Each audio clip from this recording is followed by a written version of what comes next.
Hello, everyone. My name is Tara LaFon Gooch, and I'm the host of Grasp Confidence Podcast. And I have a special co host with me today. Please introduce yourself. Hello, I am Kelly Buckley, and I am the host of Broken Beautiful Me, a podcast that tells stories about gratitude, hope, and resilience. And together, we are interviewing one of the most influential people that really has one of the most incredible stories I've ever heard of. That's for sure. Kelly, don't you think so? Oh, I am so excited to talk to Dr. Alexander. I think it's going to be just remarkable. I have so many questions. Yes.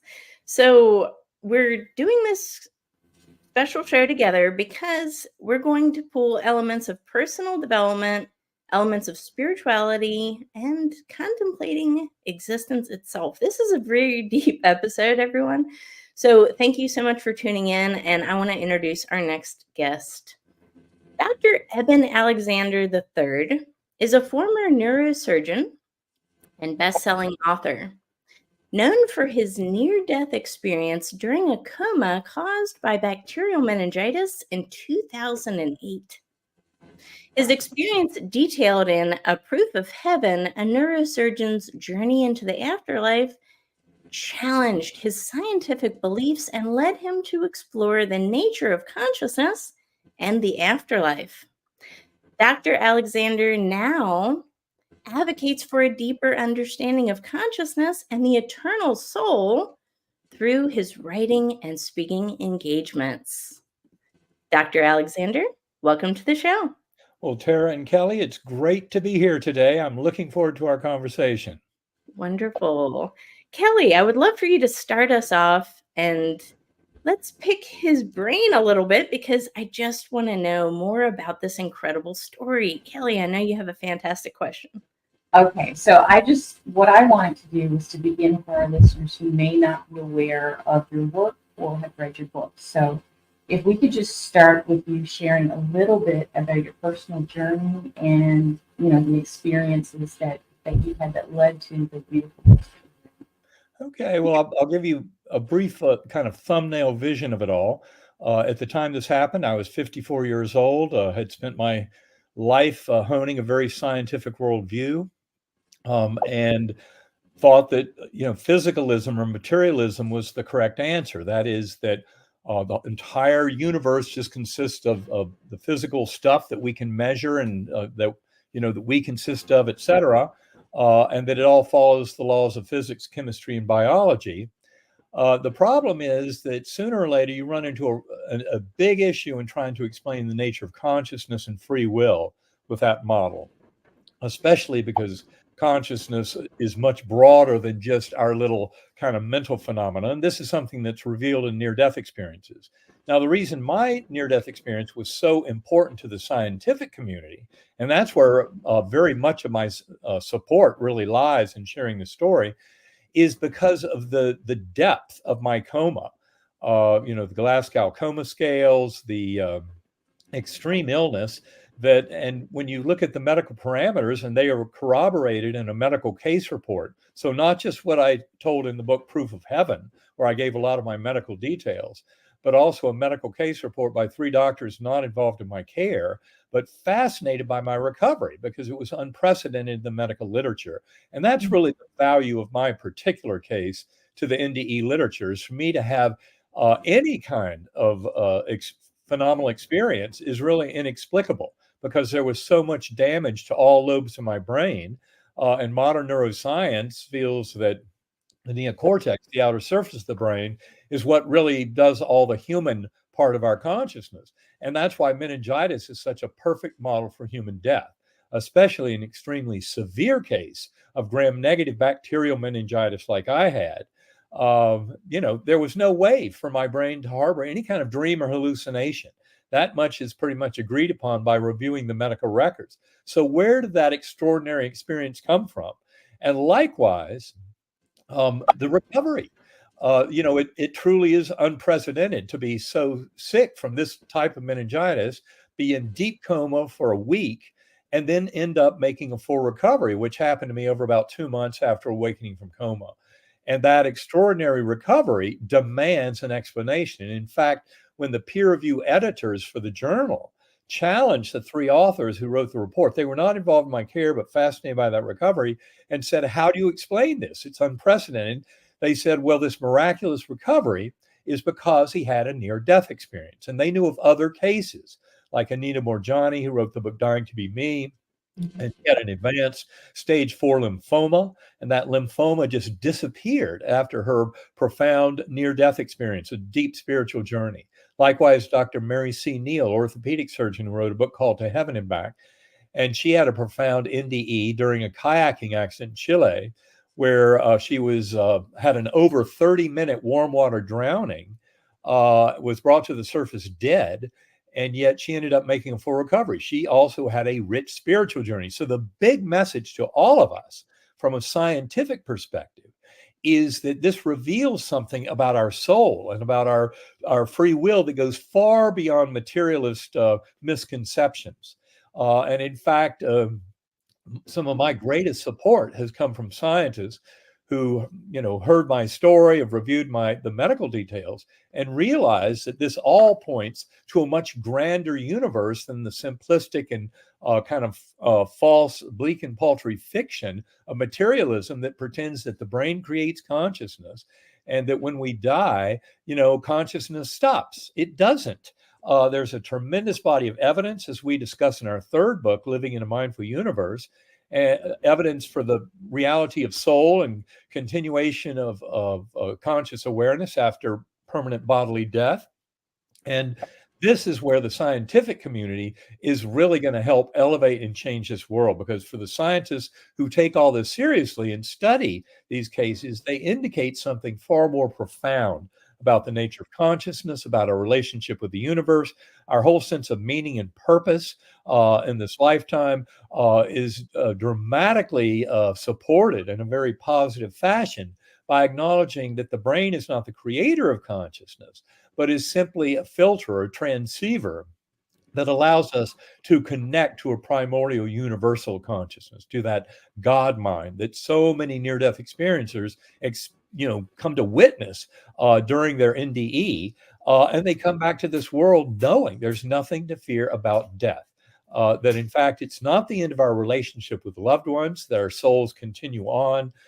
So there's a tremendous amount of comfort that can come from this enhanced view that admits to the data as opposed to denying and debunking it, which is what materialist science has done for so long.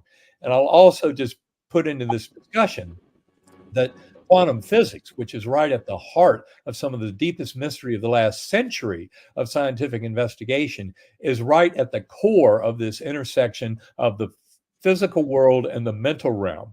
And it shows really the primacy of the mental. That's why that Nobel Prize in 2022 for entanglement, the apparent connection of subatomic particles beyond space and time, is so important in coming to a deeper understanding of the brain-mind connection and the nature of reality. And it's a view that greatly honors consciousness as kind of unified and primordial. And that is something that all of our minds are part of. This is a tremendous scientific revolution. It's of tremendous benefit because it truly supports that we're spiritual beings in a spiritual universe. The reality of soul, the importance of the binding force of love, which is an undeniable core issue revealed by near-death experiences, shared death experiences, which are just like near-death, but happen to people who are perfectly healthy, like a loved one who might be 1,000 miles away. So at any rate, that's kind of a long-winded answer to your question, but the bottom line is my experience and the serious scientific investigation of these kinds of phenomena has greatly expanded our knowing of the nature of reality. And it's a reality that's far more comforting to the individual because it opens up the grand possibilities of free will and eternity of soul and of our soul relationships. And for this, you can never forget gratitude because every breath is an incredible gift. And that's one thing I've come to realize in my daily meditations. I meditate an hour to a day using sacred acoustics, form of binaural beat brainwave entrainment. But all of this It's about spiritual growth that each and every one of us has the power to pursue because we're all conscious, sentient beings.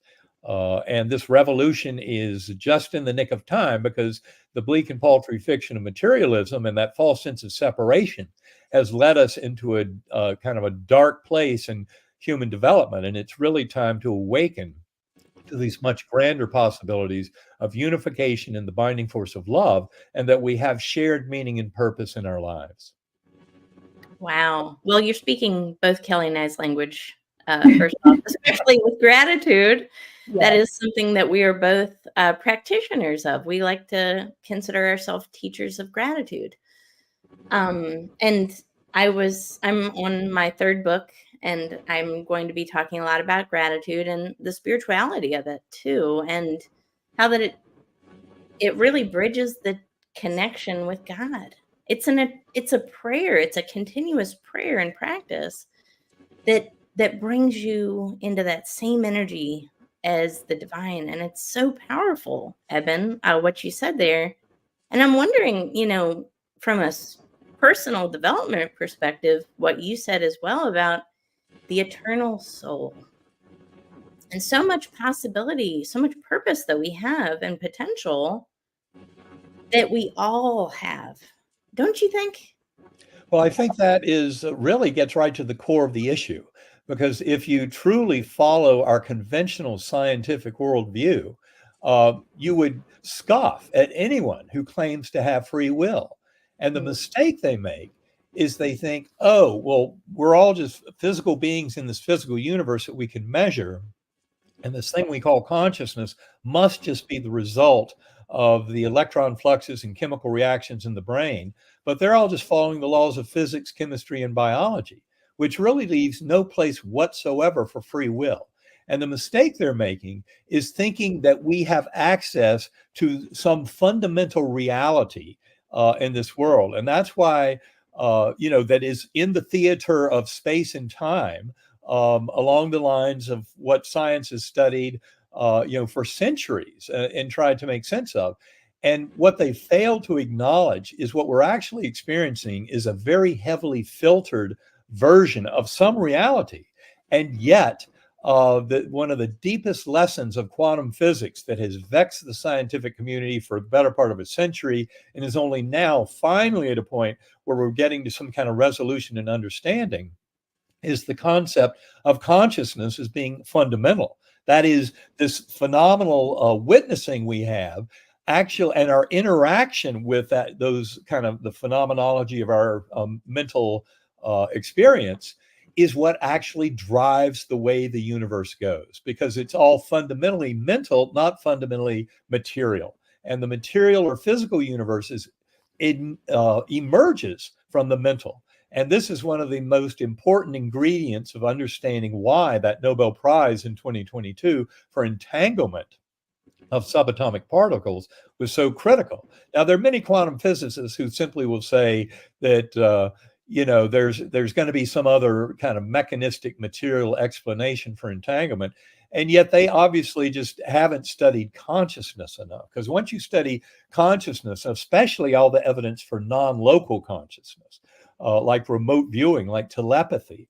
Read Guillaume Playfair's book on twin telepathy. You'll find more than 35% of identical twins have very powerful telepathic experiences. One twin might touch a hot stove. The other twin can be 1,000 miles away and feels pain and develops a blister. Now, those are real phenomena when you study them. Now, people will say, well, I haven't had telepathy, so it can't be real. Well, when you study it scientifically, you'll find telepathy is a very real phenomenon. And if you open your belief system, you'll soon start to find that you have the powers of telepathic communication with others too. So then you have remote viewing, which is probably one of the most widely supported kind of scientifically studied aspects of non-local consciousness. You've heard of the psychic spy programs of remote viewers being able to discern military intelligence, across the globe. I mean, some of the remote viewers, for example, Ingo Swann was able to remote view the blue ring of Jupiter back in 1973, 6 years before the Voyager spacecraft went by Jupiter, and image the blue ring of Jupiter. So a remote viewing is a very powerful technique for accessing knowledge. And as Jessica Utz, the head of the American Statistical Association, said in her presidential address in 2015, remote viewing, telepathy, precognition, these things have been proven beyond any reasonable doubt. If they weren't so sensitive, because they suggest the reality of a spiritual universe and of a universal consciousness, they would have been admitted by science to being real long time ago. And yet they hit a touch point because we've had such a conflict in our culture over centuries between some form of spirituality or maybe a religion and science and scientific investigation. But in the 20th and early 21st century, we finally found the evidence that consciousness truly is something fundamental and not just derivative from the material, and that the brain seems to be serving more as a filter or transceiver that allows consciousness to express as a little eddy current of that primordial mind. And yet when we die, we reunite with that primordial mind. That's what near-death experience is. Life reviews, your entire life flashing before your eyes, birth to death, everything in between, simultaneously presented, and not just as memories, but as reliving of the events. And the other important thing to say about life reviews, and this is not just from my experience, but from Bruce Grayson, an MD at University of Virginia, and he's written on more than 700 life reviews in his extensive database on near-death experiences, and reports that something like 74% see a life review as from the perspective of everybody involved. That's why it's like the golden rule written into the fabric of the universe. Because if you've handed out a lot of pain and suffering to other people, in your life review, you get on the receiving end of that kind of thinking and behavior. And if it's very painful to others, you get to feel that pain. So the life review really is treat others as you would like to be treated, because in the life review, you're going to feel what it feels like to have treated people the way you lived your life.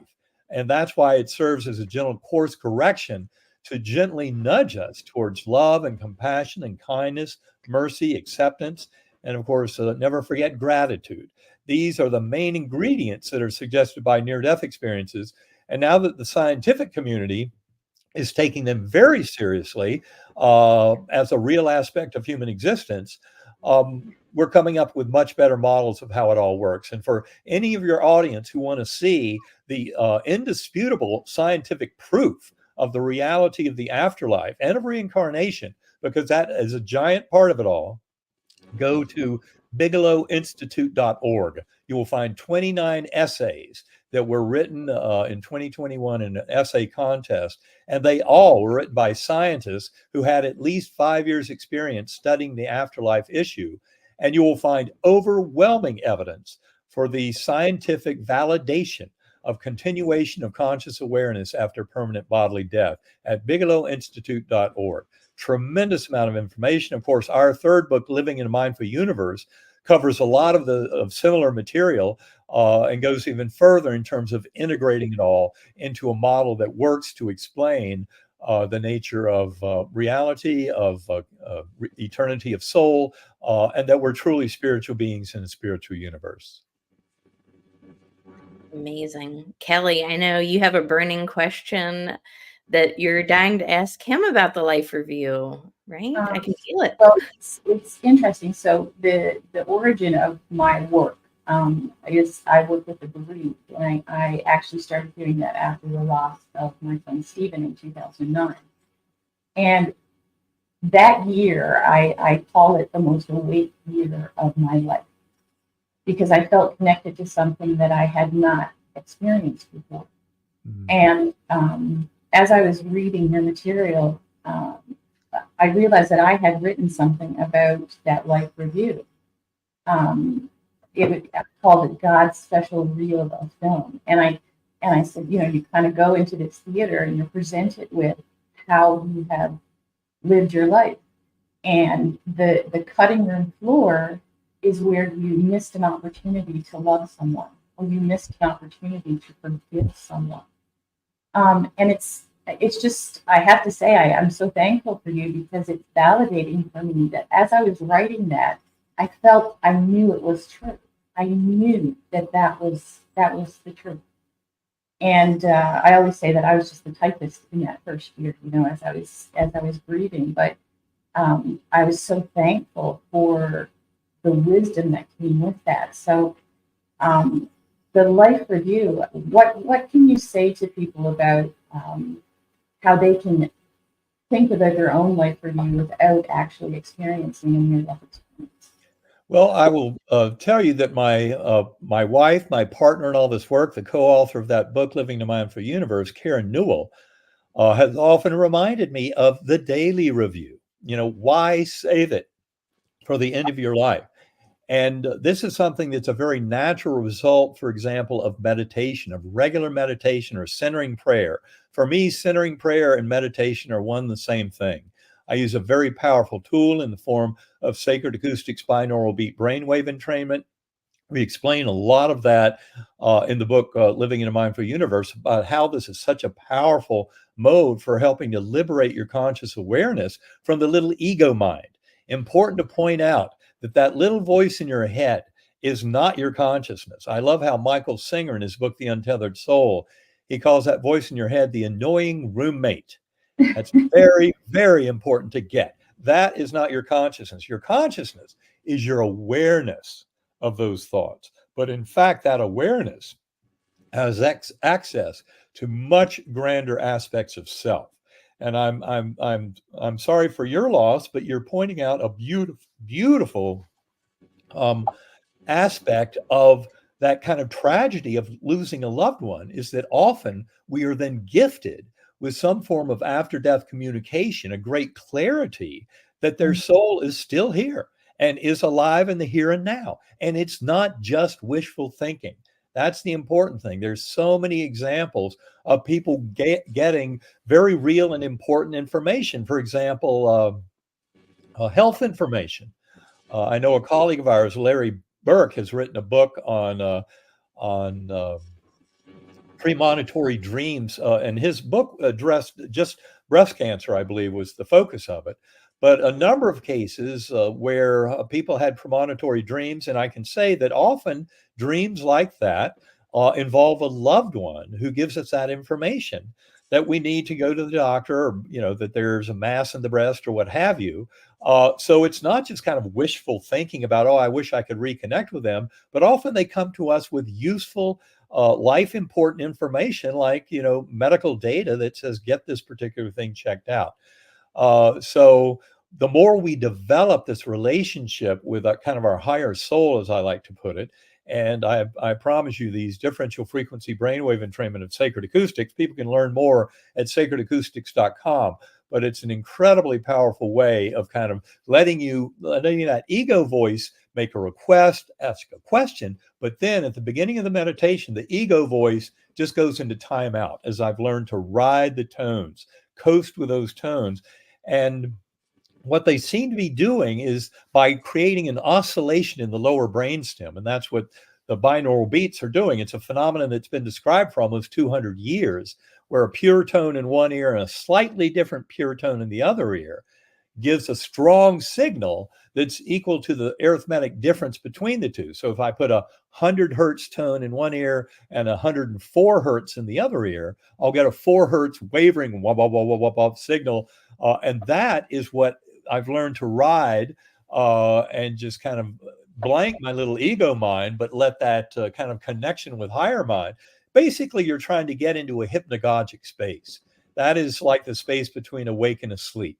And we know, from long experience, various inventors have used techniques of getting into that hypnagogic space when they had a deep question to answer. Like Thomas Edison, one of the greatest inventors. He was kind of a lead at General Electric in the early days with hundreds of patents. And he used to drift off to sleep with weights in his hands, and they'd wake him up as soon as he started to fall asleep. But just by getting those few seconds of micro naps of hypnagogia between awake and asleep, all of a sudden he'd have these creative ideas. And he learned to really use that creativity, use that hypnagogic space. And sacred acoustics is a beautiful way to start to practice a way of getting into that hypnagogic space, which is really an overlap of your mind with the mind of the universe. So a great source of creativity, of insight, of understanding, of spiritual guidance, connecting with souls of departed loved ones. All these kind of things can happen in that hypnagogic space.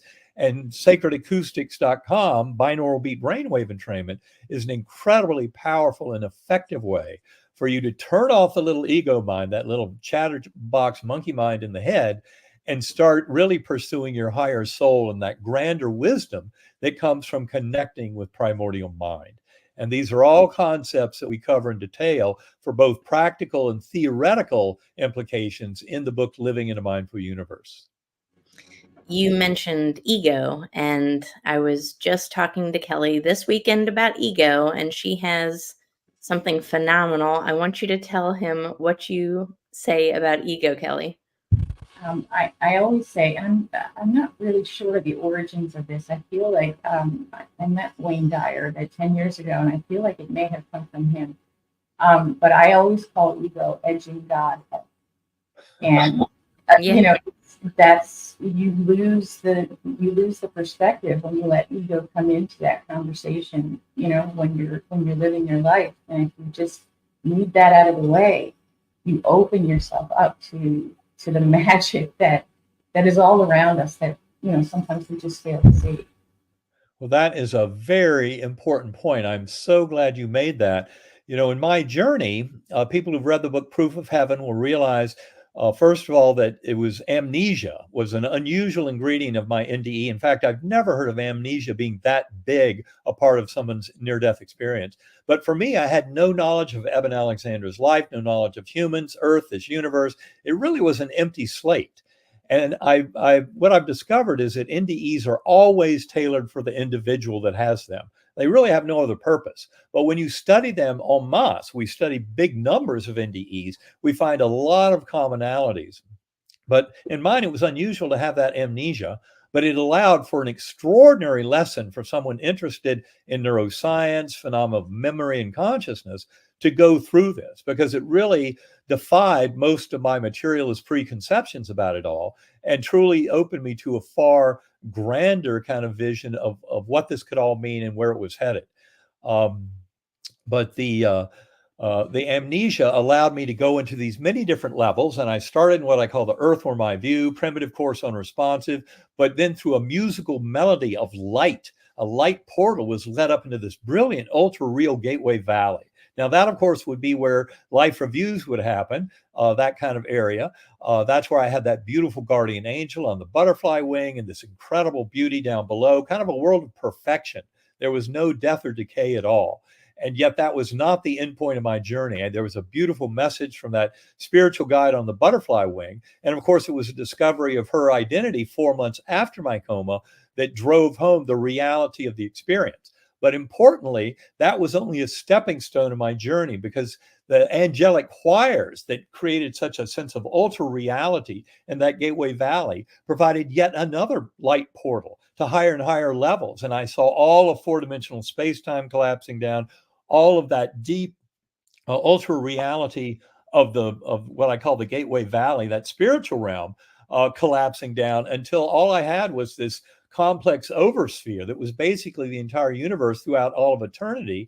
And I was then in this core, as I called it, and the core was a complete oneness. All dualities come into oneness. We live in a world of dualities where you have masculine, feminine, dark, light, good, evil, et cetera, all these spectra of ranges of things.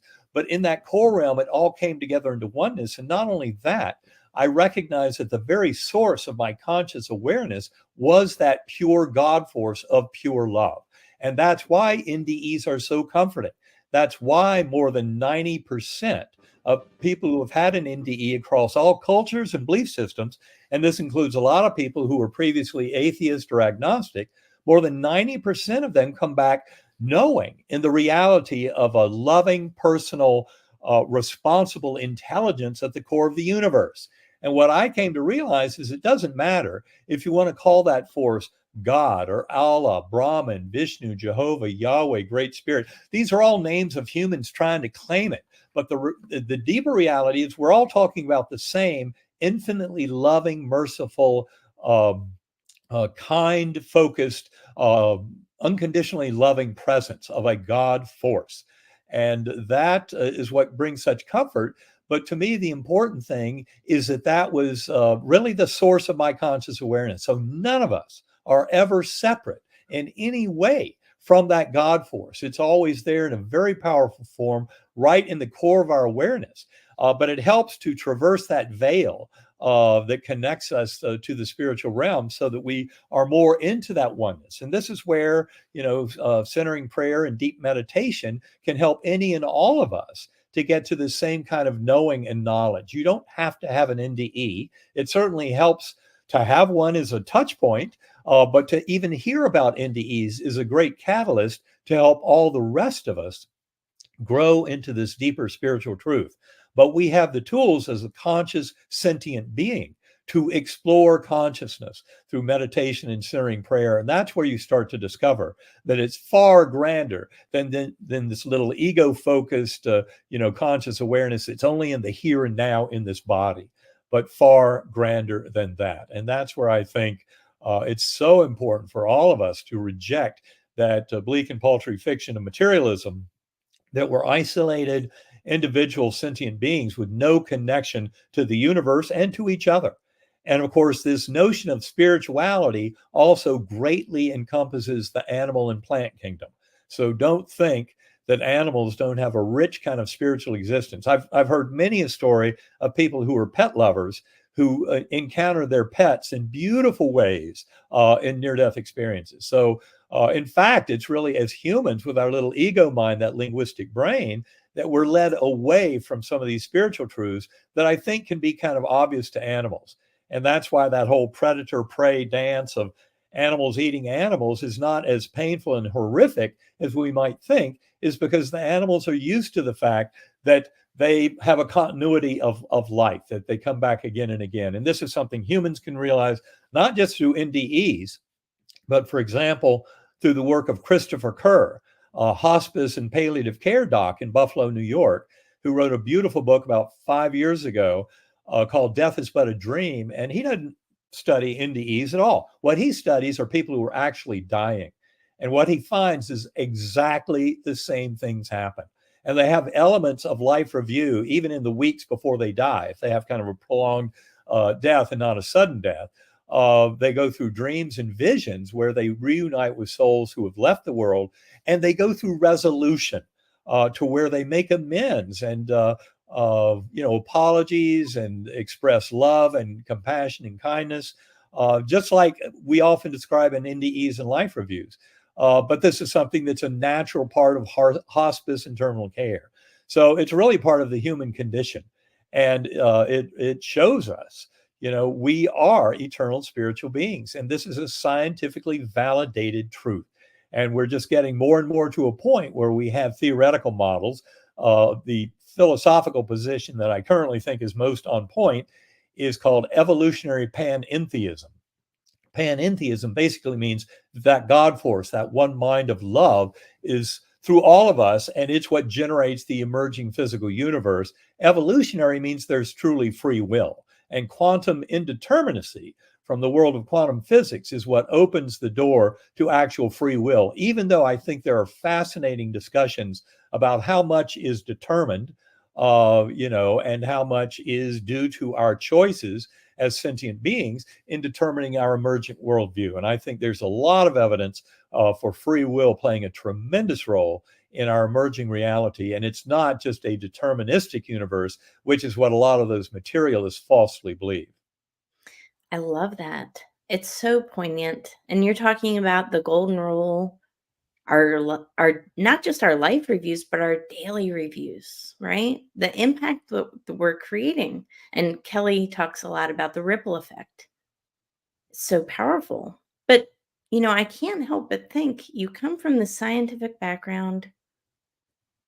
In my work, I work with a lot of people that are trying to share their story. Maybe they're afraid of criticism. Maybe they're afraid of rejection, that their peers, their colleagues are going to judge. I can't imagine this was easy for you, being from this neurosurgeon background, deeply scientific, to come out with this. Can you talk to us a little bit about that? Well, ultimately, at the end of the day, you have to explain this extraordinary recovery. I mean, that's what the peer review editors of the Journal of Nervous and Mental Diseases challenged the three authors who wrote the case report on my medical records. How do you explain it? This is unprecedented in the medical literature. And they said it's because he had a near death experience. That is the explanation.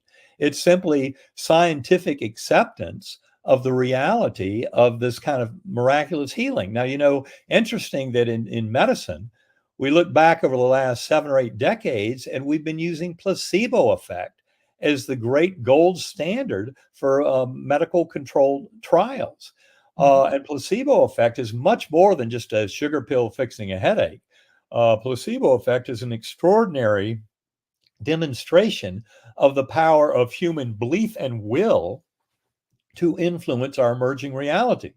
And if you go beyond, just placebo effect, and it's a kind of beautiful example of how somebody believing they're doing something to make them better can make them much better.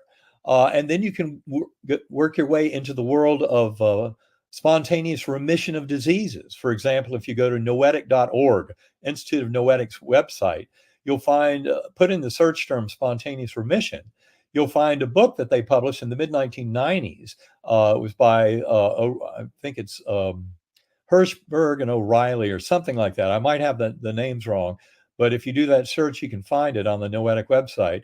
And they studied more than 3,500 cases of advanced cancers, advanced infections, what have you, where people had exhausted all the modern medical techniques available and were left with a disease that was out of control. And in those 3,500 plus cases, through prayer, meditation, through adopting a more kind of spiritual lifestyle, taking charge of their own health, sometimes changing their diet, things like that, you start to find this tremendous capacity for spontaneous remission of diseases. In fact, there's a beautiful book. It's called Radical Remission, where I think Kelly Turner wrote that. And she took more than 1,000 cases from that Noetic Sciences database that were all cancer. And she found the features that allowed them to overcome their cancer beyond any medical intervention. And 6 of the 9 features she identified were mainly spiritual, taking a spiritual approach to life, etc. But this is just showing us the power that we have with mind over matter and admitting to the spiritual realities that are revealed by these kind of cases. And when you move placebo effect, spontaneous remission, you then get to these extraordinary cases of healing in near-death experiences that completely defies Western medical expectations. And that's where we really just have to start taking seriously that our free will and our kind of spiritual identity can actually drive the bus and actually influence our healing. And it turns out, of course, none of us are meant to live forever. So we're all meant to leave this physical body in some way or form. But in prayer and meditation, we can seek that highest road. And what I have found is the more we're, adopting this beautiful sense of love, compassion, kindness, mercy, acceptance, gratitude for self, and then serving as a conduit to share that out to our fellow beings, that kind of thing, you give love out to the world, and the love gives you love and healing back. And so that is what I think is most important about this, is all of this talk of consciousness and free will ultimately hinges on that beautiful power of love, binding force of love, which is tremendously healing to near-death experiencers. And that's why it's so important to share these stories. And you had talked about how it's, many people don't share these stories because people think they're crazy. And that's one of the reasons why I wrote the book Proof of Heaven, and I wrote it as a scientist, and it has a big bibliography full of scientific papers and books That's why if you go to ebenalexander.com to my website, you'll find a recommended reading list that has a lot of scientific papers and books referenced in it. They're all categorized. Some of them are hot links to the actual scientific paper. And that recommended reading list will get you way on your way in terms of coming to a deeper understanding of all of this. But it's all supported by science. The religious community has had more than 5,000 years to try and teach us the golden rule that love is built into the fabric of this universe. And now ultimately, it looks like it's going to be science, quantum physics, and the serious investigation of these kind of phenomena, including, investigation of telepathy, mind over matter, psychokinesis, remote viewing, all of these kind of extraordinary phenomena of consciousness that some people have very powerfully, but other people, and a lot of this is your beliefs. Be careful what you believe, because if you believe this is all nonsense, you'll never be able to discover it in yourself unless you get knocked in the head with, a soul who's passed, who wants to knock some sense into you. And that's where after-death communications are so important. But ultimately, our beliefs, most of our societal beliefs in our modern culture are falsely limiting. And that's where it's so important to open our minds to these grander possibilities and ultimately to realize that, ego toxicity is not your friend. I will point out as a physician that alcoholism, addiction, drug addiction, and also addiction to things, sex, love, work, exercise, people can be addicted to a lot of things. And ultimately, addictions are where whatever this hyper focus is, it ends up kind of wrecking other parts of your life. And addiction is ultimately an ego disease. And this is where, turning it over to a higher power, like an AA programs that I'm familiar with from stopping alcohol back in 1991. It was never a problem for me at work, but it was something that on my nights off call, I leaned a little too heavily on that scotch. And I know a lot of people out there have addiction problems. And that's why I share that was part of my issue. Also, that I was adopted. It's a giant part of my story if you read Proof of Heaven. In fact, it was only meeting my birth family a year before my coma that helped me when I received a picture in the mail 4 months after my coma from that birth family to finally connect the dots and go, oh my God. It actually happened, identify that beautiful guardian angel on the butterfly wing. All these pieces are important because my adoption history is one of being put up for adoption at age 11 days. My birth mother was an unwed 16-year-old. And as far as I ever knew, my birth parents got separated in those moments. That was the end. They never got together. And then I found out in the year 2000 that they had gotten together. They got married and had 3 children. But that one of those children had already died, that my younger sister had passed over. And all that's a huge part of the story in Proof of Heaven. I won't dwell on it now, but important to point out that with my history of the alcoholism and successfully rising above it, and also the adoption wound, abandonment wound, I think even though for many people who are not adopted, we all have kind of a separation from spirit wound that comes in our modern culture with its focus on materialism and its a kind of denial of our spiritual reality. And this is where waking up to the scientifically validated reality of spirituality, that we're spiritual beings that are interconnected. Reincarnation is a giant part of the picture. This is not just the visions people have in NDEs. But if you go to uvadops.org, that's the University of Virginia Division of Perceptual Studies, and start looking at their scientific papers, you'll find they've studied more than 2,500 cases of past life memories in children suggestive of reincarnation.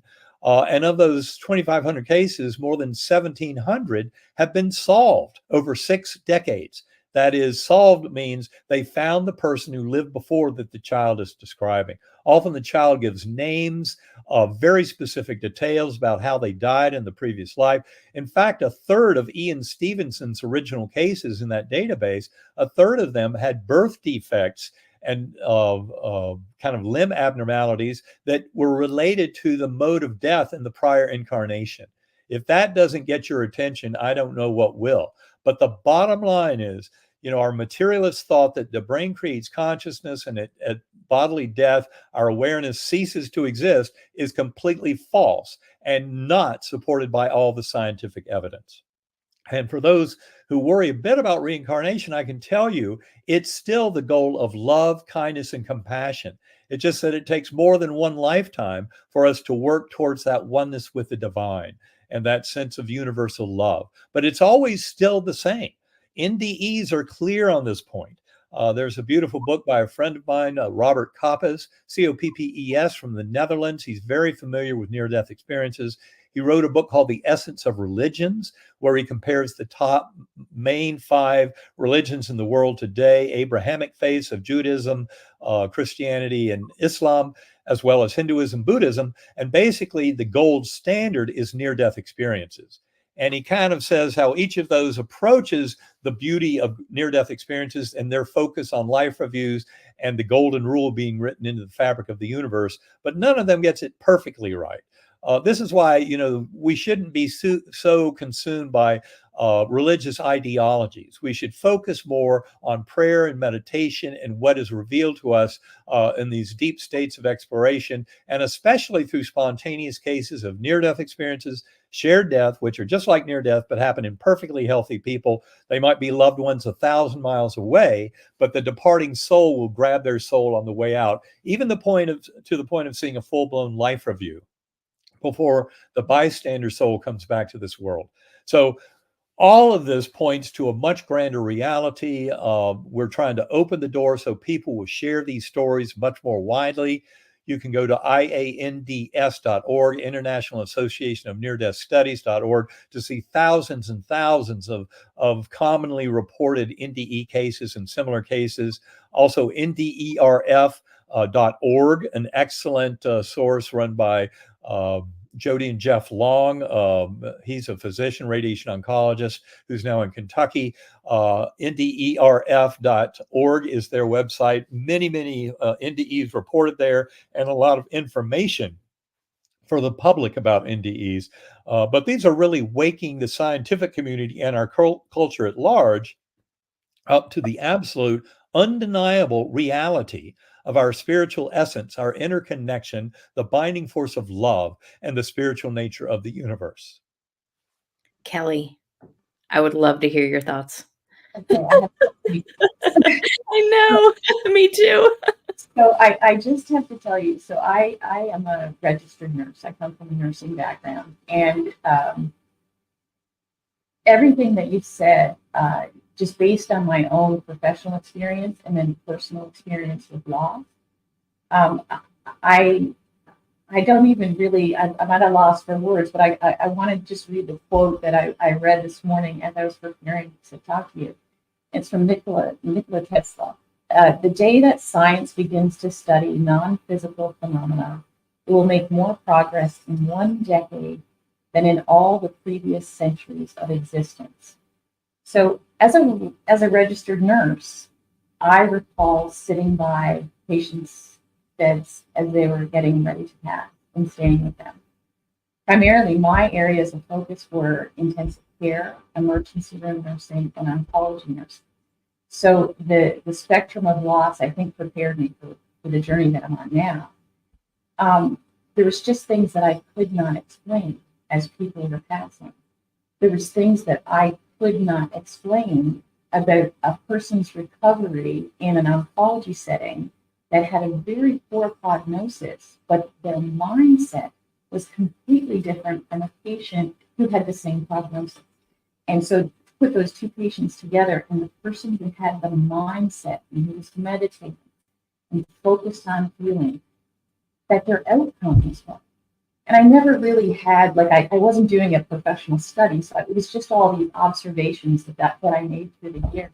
And I'm just at a loss, because everything that you've said is just so validating and I'm sure for so many other registered nurses out there, because in my community I connect with so many of them, and we all have those questions and we see what is happening, and I'm glad that we're having this conversation finally as part of what makes up our healing and well-being. So Thank you, Kelly, for sharing every bit of that. And I will tell you that many, many times in my talks over the last 15 years since this experience, I credit the nurses with getting it because I had many nurse friends, very dear friends of mine who I worked with, who would tell me these kinds of incredible stories that suggested a richness of spirituality and of the power of spirit to influence healing. And I was such a hardcore kind of, I want to be able to measure it, materialist mind, that I wasn't paying attention to what they were telling me. But you're absolutely right. And I would say nurses are more commonly present when people pass from this world. I think as physicians, sometimes maybe we feel like we failed our patients. If they're, just about to die, we might not be as present. Maybe I'm just speaking for myself. Um, but I think nurses have figured this out a long time ago because they keep seeing this kind of evidence. And of course, I have a few stories in my book, Proof of Heaven, of terminal lucidity and that kind of thing, and also of after-death communications, where families and nursing staff were trying to share this stuff with me to help me grow up into a much more mature view of the nature of reality. And yet my hardcore materialist preconceptions and assumptions were interfering with my admitting to the obvious evidence. And that's why I think it's so important that the scientific community is now taking these cases very seriously and studying them rigorously, because then you start to connect the dots in ways that are very, very powerful. And that have huge implications for our understanding. But the emerging reality is absolutely one of shared spirit, where we're really all bound together through these forces of love, and that we're here to help each other and to take care of the least, the last, and the lost. We should be taking in refugees, as a nation, as individuals. We need to help people. And that's really a crucial part of humanity's survival, is denying that kind of paltry fiction of the false sense of separation, and that he who gets the most toys before they die wins, that kind of materialist nonsense, and start working towards the deeper spiritual reality pointed out by these kind of stories, these kind of experiences, and the scientific validation of them, that helps us get to a point of recognizing these deeper spiritual truths and notions of oneness. And so doing all this can help us not only as a society, as these stories are more widely shared, as scientists, and I can give two websites of scientists who are deeply into this understanding for your viewers. Go to scientificandmedical.net or go to galileocommission.org, and you'll find two groups. I'm on the scientific advisory group board for both groups, but you'll find that entertaining quantum physics, parapsychology, all this evidence for non-local consciousness, all of these stories of human experience, reincarnation, NDEs, etc., we're painting a much bigger picture of reality that in many ways is comforting and also offers us the chance for free will as individuals. So yes, it's important to share these stories and these theoretical models with the world at large in books like Living in a Mindful Universe, but also incredibly important for individual souls to go through this journey.